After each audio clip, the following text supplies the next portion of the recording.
Hey party rockers, it's Daisy. Welcome to the party. Come on in. So, how's y'all's weekend? How's y'all's week? Oh my gosh, no way. She really did that? That's so petty of her.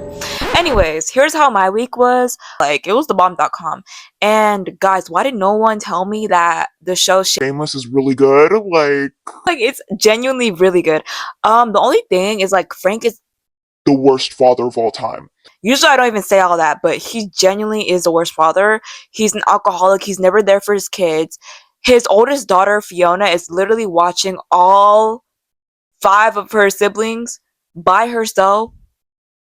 And he's just at the bar all day. It just pisses me off. And then they just act like he's cool. Oh, he's so fun. Everyone except for Lip. And Lip Gallagher is really cute. Today, if you couldn't tell the vibes already, we're going to be reading some scary stories on Reddit. Yep, we're gonna be reading some scary stories on Reddit today. Honestly, I'm not expecting much. I don't know. Either the story's gonna be fake or it's gonna be juice. Okay, I got this idea from the YouTuber Cameron Chase. If you know, you know ball.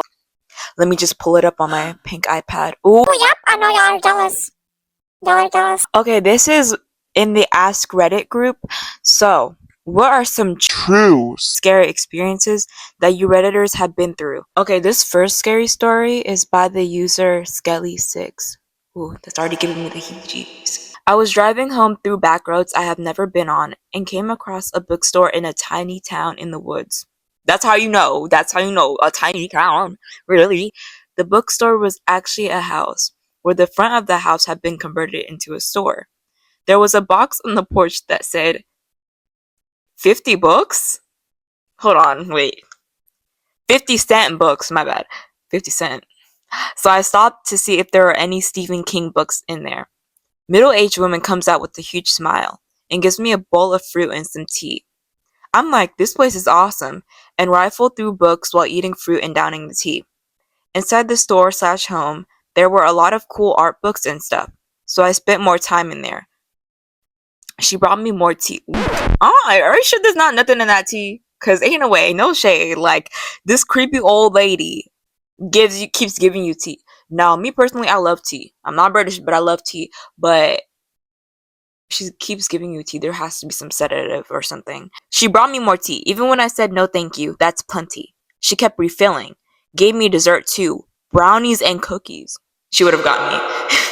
I didn't realize it at the time, but she was drugging me. It's hazy to remember the details, but at some point, she closed the shop, telling me to take my time looking at the books. She told me that she was going to take a shower and was gone for a while. When I was ready to pay, I had to wander through her house. She probably got some creepy dungeon, where she's gonna tell you, I don't know. Because you have to wander through her house. No shade, why are you leaving your customer unattended?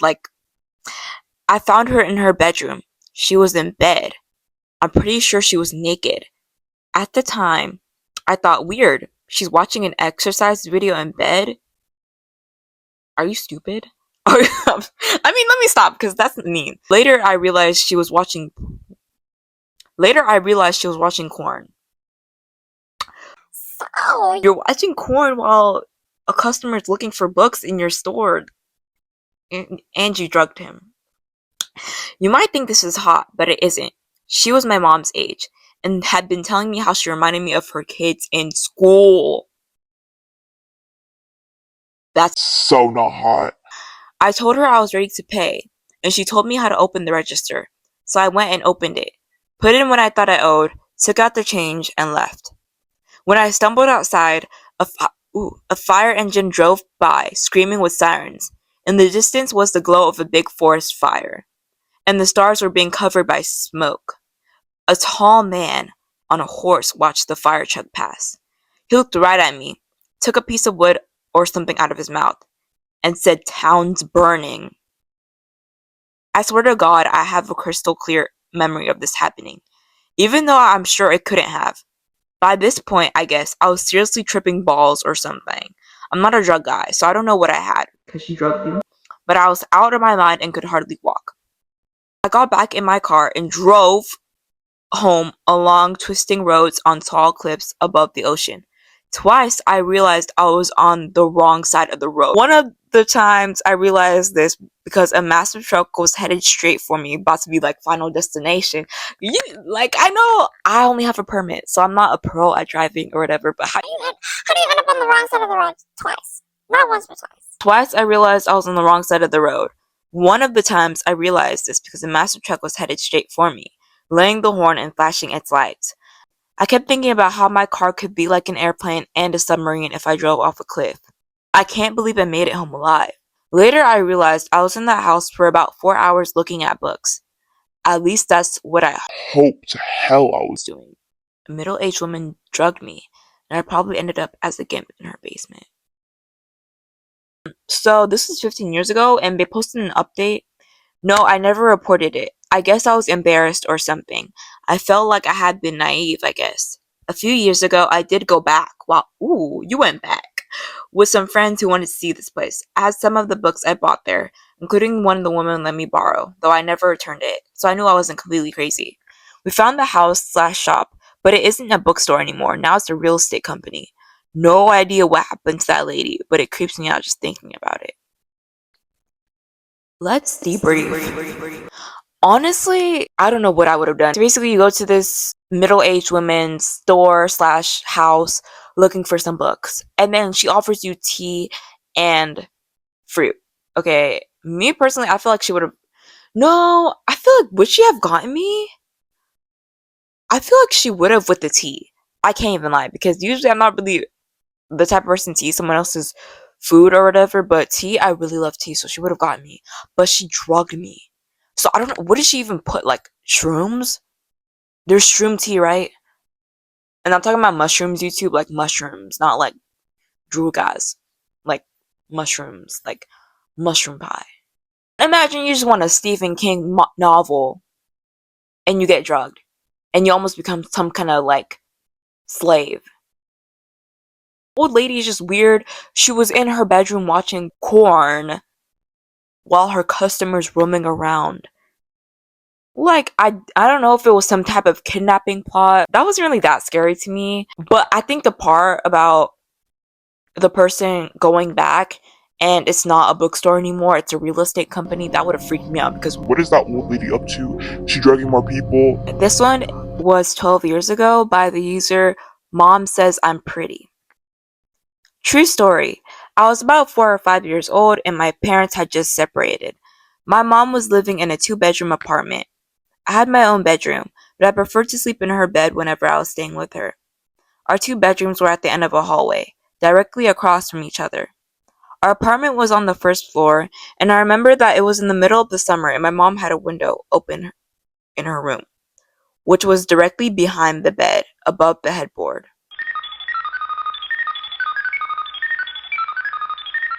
Okay, I get it. Anyways, I woke up in the middle of the night and remember sitting up and seeing that our cat was sitting in the doorframe of my mom's room. Her door was open and you could partially see into my bedroom. That's low-key scary.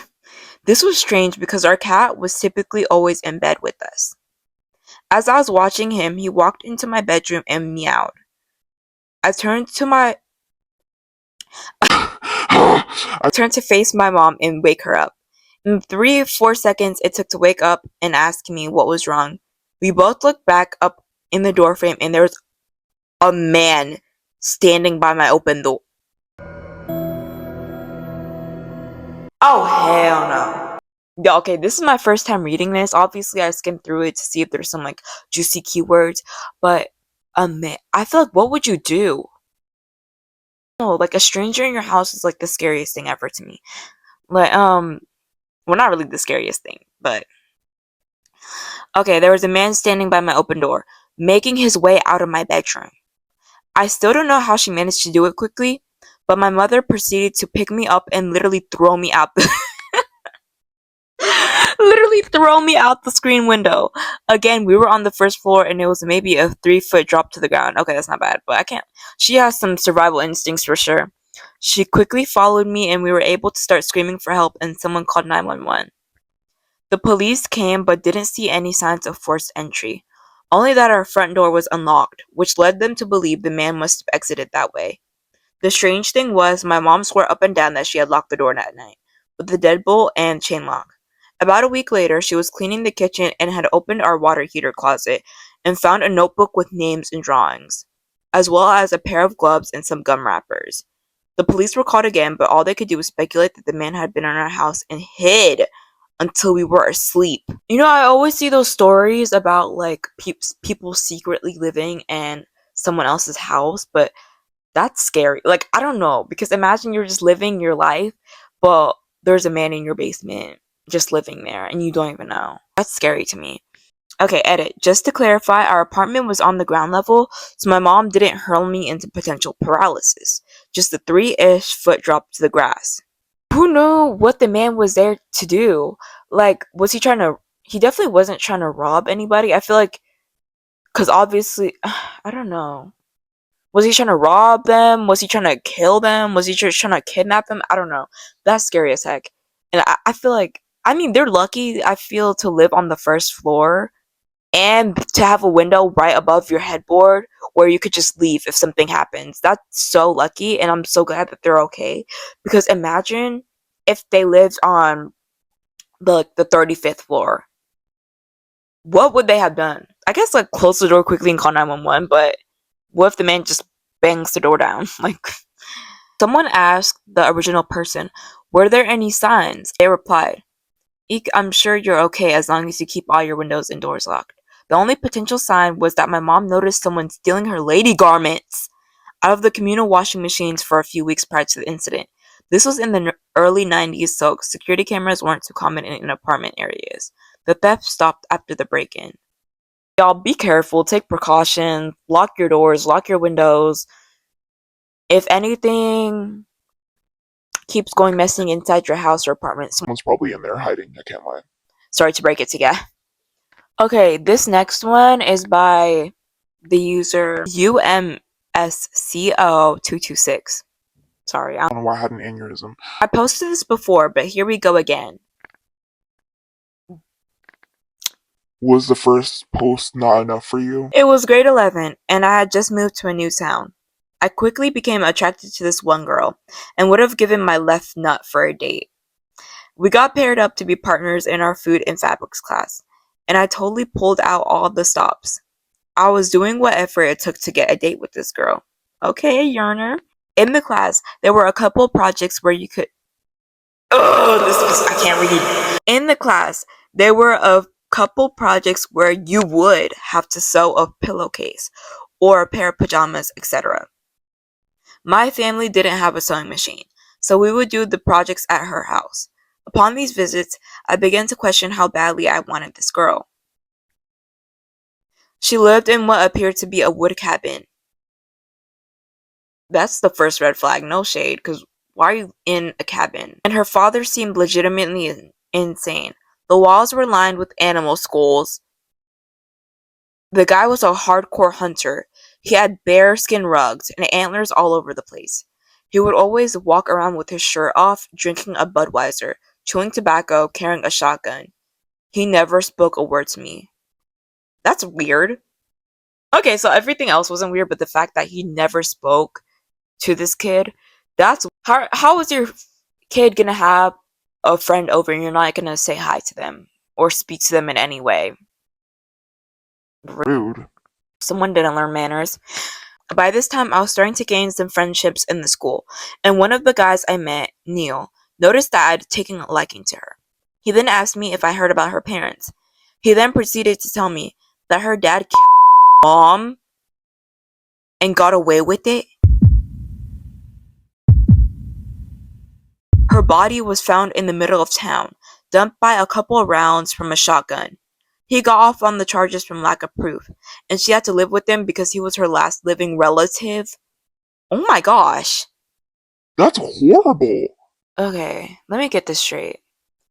So, You become friends with this girl, right? You go to her cabin a couple of times. Her father is a weirdo. He has he has bear skin rugs. He chews tobacco, drinks Budweiser, right? You think he's just some average hillbilly. No. He killed the girl's mom and got away with it. And she Has to live with him. She has to. there's no option because he's her last living relative. I feel so bad for that girl. I'd go insane. Because imagine your father kills your mom and then he gets away with it and you have to live with him. Like, you have no aunts, no uncles, no, like, older cousins. At this point, I was like, WTF. The story made no sense and I wasn't about to believe it. But it definitely kind of rattled me. But there was no way I was going to bring it up to her. Anyways, a little time passes and I ask her out. I go to her place to grab her and she's gorgeous. Her dad makes a comment about, You know what'll happen if you touch her. and suddenly the story is the only thing I can think about. He's capable of murder, alright. We went skating and then went to a movie, but I was terrified the whole time. I just couldn't get the thought out of my head that her dad was gonna kill me when we got back to her place. So after a subpar date, I start the long drive back to her place. We get to the end of her driveway, long driveway, she had an acreage. The heck is an acreage? And she gets me to a park and turns off the lights. She wants a kiss. At this point, forget her dad. I lean over and put some moves on. We stop and I turn the lights back on. There's blood in the snow at the end of the driveway. I want to say something, but I didn't want to sound like a... Her dad was a hunter, right? I'm sure there's some logical explanation. I put the car in drive and start the winding drive down her driveway. The trail of blood seems to be getting thicker, and I'm getting more freaked out. She still says nothing, as she's fixing her hair in the mirror. Is this normal to her? Like, Oh yeah, just some blood down the driveway, no big deal. Like, I turn the last corner of her driveway and see my headlights shift from the trees to her father, standing in the middle of the driveway, covered in blood all around him. Huge knife in hand, and what appears to be a naked human body lying at his feet. I start hyperventilating. Suddenly I'm crying, and I don't know why. I pissed my pants. Her dad takes me to the hospital. Turns out I have had mild asthma for my entire life, and had a panic attack. The dad found a bear at the end of the driveway, shot it, drug it down the driveway, and skinned it. Or at least the part I saw before we got back. Anyways, that was a little over 3 years ago, and I'm still with the girl. Her dad calls me a P word all the time, except we've gone on hunting trips together, and I'm pretty sure he's a fan. Neil was a jealous ex. Her parents split up. Okay, so he never actually killed anybody. I'm tripping, bro. He never actually... I'm not gonna lie, I feel like the stories I'm reading are really bad. Like, I'm genuinely expecting some, like, poop my pants, shaking in my boots horror stories. These are, like, mad. But I can't lie, that Neil guy is, like, he's an a-hole. I'm sorry, because ain't no way, how are you gonna lie and make up this whole story about your ex-girlfriend being like, oh yeah, her dad killed her mom, got away with it. And then you're making this current kid piss in his pants. Whole time, his dad's not a killer. Like, he was just a bear hunter. Like, okay, I just spent time reading a story, but that one was really boring, so we're gonna read another one. And This one looks really good. okay, this one's by Wonderland Ian. One time I got a flat very late at night, so I pulled into a gas station. I tried putting air in my tire, but the valve broke off as I tried, causing the tire to completely deflate. I was standing outside of my car, talking to AAA, when a large, older black man... Hold on, wait. Okay, I guess she's just describing him, so I guess. Not racist or anything, right? He disregarded the fact that I was on the telephone and asked if I needed help. A little weirded out, I smiled politely and thanked him, but told him I had AAA and they would take care of me. He insisted that he would help me, and gestured towards a silver car parked in the shadows, telling me that he would drive me anywhere. I again thanked him, and told him no. He then said he was there to buy a soda, and did I want anything. At this point, I was fed up and a little scared, so I firmly told him he needed to go buy his soda, and that I was going to get into my car now. He walked off. I locked myself in the car, and the dispatcher at AAA, who had been on the phone for the entire conversation, asked if I wanted her to call the police. I told her no, it was fine. I didn't want to come off as a racist. Girl, it's either that or you're dead. Like, you gotta choose. God, I was an idiot. I've since learned the difference between racism and looking out for your personal well being. I feel like confused. Like, what does race have to do with it? Like, the whole entire. I guess because she didn't want to come off as a racist, but like, it's important to the story, I guess. So let me just keep going. Well, the woman from AAA said, "You might not think you're in danger, but I'm concerned, so I'm bumping you to the top of the list." We hung up, and I sat in the car, bored. At this point, I noticed my new friend had come out the store and was standing about 20 feet from my car, staring at me. I thought this was bizarre, and I started feeling a little nervous. I made sure my doors were safely locked. Over the next 20 minutes or so, I would take sidelong glances in his direction to see if he was still there. Eventually, he disappeared, and I heaved a sigh of relief. Then suddenly, I saw him again. He had stepped back inside the store and was crouched behind a window, staring directly at me. This was too much. Racism or no.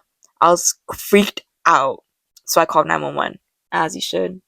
As you should. 911, what's your emergency? I explained the situation and that I was scared. Okay, I'll dispatch an officer to you immediately. Oh no, that won't be necessary. I don't want to waste anyone's time. Could you please just stay on the phone with me until the tow truck gets here? That way, if he approaches me again, I can show mom on the phone with the police. She better than me. I don't care about wasting anyone's time. Y'all better get a car down here right now. Alright, sweetheart, can you tell me exactly where you are? Sure, I'm at the Hess on Colonial and Mercy Drive. It looks like. The dispatcher paused. Miss, I don't mean to alarm you, but I need to let you know. You are currently stranded at one of the most dangerous intersections in the country. I'm dispatching an officer immediately. You need to promise that you won't exit your car For any reason, do not hang up the phone until either a police officer or your tow truck is there. Is it really that dangerous? So I stay on the phone nervous, but I'm not really thinking anything would happen. I would occasionally glance back at the store to see if Mr. Creeper was still there, until finally he disappeared. I told the dispatcher, verily by this turn of events, suddenly the man somehow appeared in front of my car. Oh, hell no! He was walking towards me, straight into my headlights. He reached down to adjust his pants when bam. Yeah, that's right. He pulled his, you know what, out. That's so weird. Why are you, like, keep in mind, this girl turned him down multiple times. Instead of, driving away, getting on with your life, you pull your stuff out. You pull your junk out to harass a woman. Like, anyways, I burst into tears and started shouting into the phone what was happening. I averted my eyes to the steering wheel, not wanting to look at it.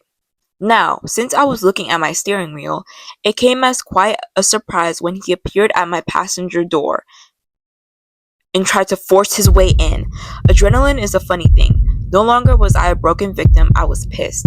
I started screaming all sorts of obscenities at him. I told him I was on the phone with the effing police. I'm sorry, it's just the way that they capitalized it. And they were gonna put his butt in jail. I called him a bastard, a son of a see you next Tuesday. The poor 911 dispatcher must have thought I opened the door to scream at him. So she in turn was screaming at me to shut the door and wait for the cops. After maybe 3 minutes of screaming at him, he seemed to realize I wasn't responding favorably to his attempts at wooing the gentle lady that I am. He strolled towards some gas pumps about 10 feet away and stayed there. Several minutes after that, the tow truck rolls in. A gentleman got out of his truck and started heading my way. He noticed I wasn't getting out of my car to greet him, so he pointed at his hat, which proudly stated AAA. He got right up to my car door, and I shook my head violently, refusing to get out. I cracked the door open, and his face changed. He saw that I had tears running down my cheeks and mascara smeared under my eyes. I quickly explained what had happened, nodding towards the man calmly standing by the gas pumps. He had put his D away at this point.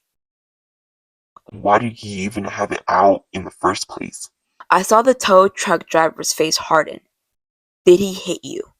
He thought the smeared mascara was, in fact, a set of black eyes. I shook my head. No.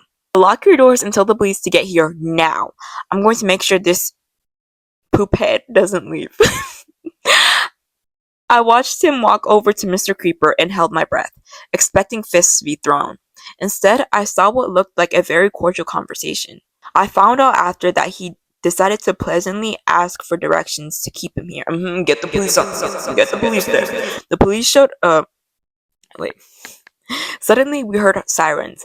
Mr. Creeper wildly looked in the direction of the sound, then directly at me, then glared at my knight in rusty armor. He realized he had been tricked. The police show up. He was handcuffed, and I had to write the mother of all witness statements. They searched him, and turns out he had a crack pipe on him, and that he was under the influence of cocaine. So yeah, that's my story. It wasn't pleasant, but I'm glad it happened to me and I was able to get him arrested. I shudder to think what would have happened to some other poor girl if he had gone free that night. The first I ever saw belonged to a 40-year-old black man who was high on cocaine. Lucky me. Okay, I think that was like top 2 best stories in my opinion. Like, okay, obviously that's not like good for her because she got harassed by a guy. I'm not saying like, oh my gosh, it was so entertaining that this girl got harassed and like, no. But honestly, that guy, hopefully he stays behind bars for the rest of his life, because imagine they're probably gonna give him like a slap on the wrist and then he's gonna do that to another girl. Like, you know what I'm saying? Like, it's just crazy. Why can't, like, no is no. Why are you trying to creep up on some girl? This girl, literally, all she wanted was to get her car towed. No. She has to deal with some creepy guy who pulled his out. Like, ugh, it just pisses me off. But I'm glad, she made all the smart decisions. She wasn't dumb. She wasn't like, oh, like, I'm sure he's a nice guy. Like, no, she called 911, stayed on the phone with the operator. She didn't come out of her car. Even when AAA came, she did not come out. She was like, nah, I'm staying my butt right here. And she got him arrested, which is honestly good. Less creeps out there in the world, for me as a girl included. Can't lie, that guy would have had to get stalked in the face. I can't lie. Like, was that good? No. But yeah, he would have had to got stalked in the face. He would have had to get out of here. Like, no, you're not gonna come harassing me. Imagine you get off like your 9 to 5, your car is not working properly, you just need to get it towed, right? And then some guy starts hitting on you. Like, no, get out of here. You know? And he was on crack too. That's even worse. Like, sorry guys, but our time here has come to an end. Remember to live life with no regrets. See you later.